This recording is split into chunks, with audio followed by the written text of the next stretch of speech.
Good evening, everyone. This is week 10 video journaling, asking to outline your leadership in an observation and feedback workshop that you would use in your school setting. And the first question is, what's the goal? And I think with in the reading, we have the objectives here.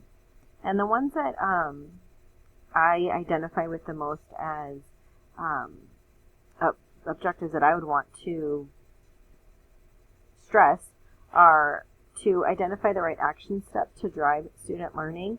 So what do we need to do either through PLC or looking at data, looking at assessments, looking at those formative assessments, making sure that lesson plans are aligned across the grade level, not necessarily the same, but standards are aligned.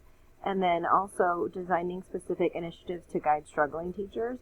And I don't necessarily think struggling teachers, I think we also need to guide and support our effective and rock star teachers.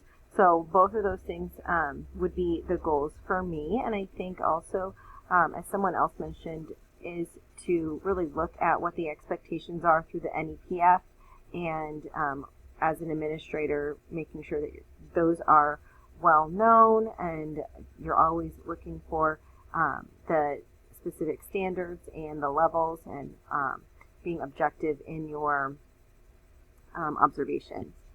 So the audience, of course, would be staff members.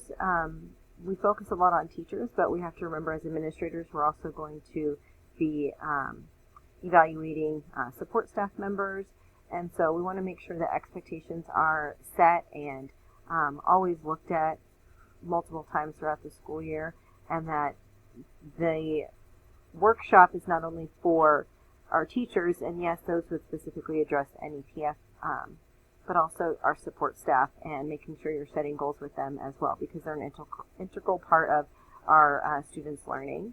And then when the workshop would happen, these workshops happen, of course, at the beginning of the year, and then I would feel they would need to be revisited because, as we all know, things change throughout the school year. Our goals might be modified. Our, district mandates might change, things of that nature. So I think we always need to look at what's happening throughout the school year and modifying and adjusting as needed. Have a great week. Thank you very much.